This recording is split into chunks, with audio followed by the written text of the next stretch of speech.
Here with Ohio Dominican head baseball coach Paul Page as the Panthers get set for the 2015 season. Here in early February, so most of the practice is happening indoors. How's the preparation been so far for the start of the spring season?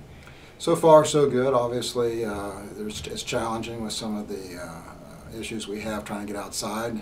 Fortunately, we've been out 2 or 3 times on the turf field, but things have gone well. Things have been going well.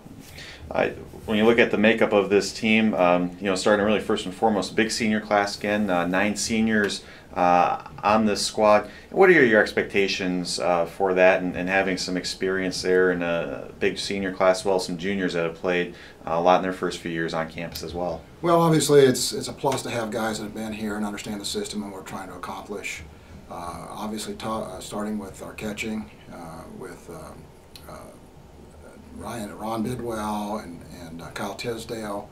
We're going to be solid behind the plate. And Tiz was first team All-CLEAC performer last year and has seemed to improve even upon some of his talents this year.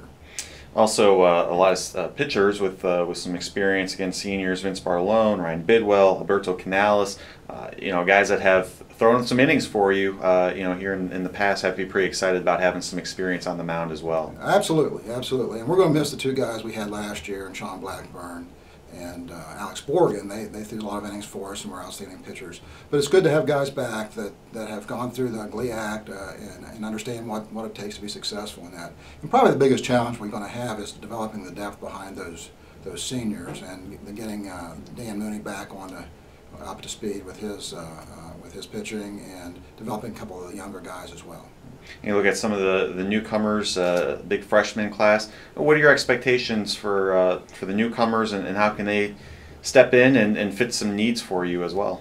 Well, obviously, one of our biggest challenges is replacing 2 of the outfielders we had last year, All-GLIAC performer and Josue Delgado, and honorable mention Brian Rudolph.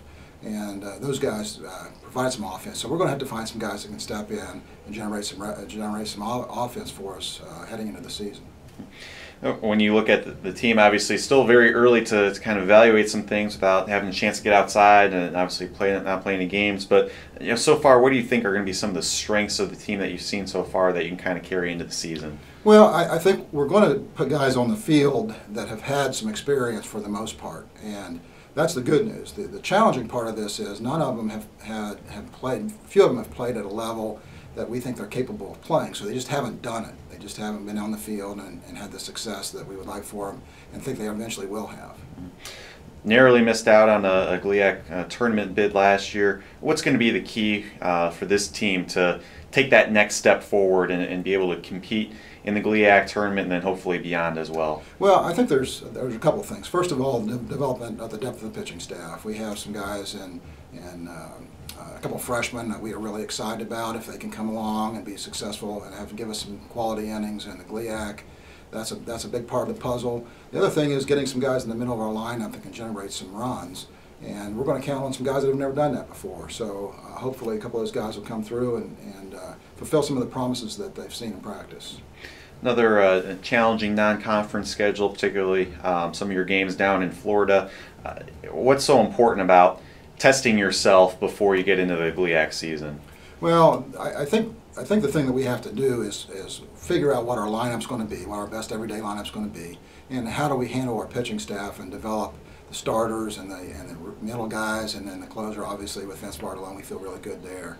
But it's kind of putting a jigsaw puzzle together with the pitching staff a little bit and trying to figure out what our best lineup is.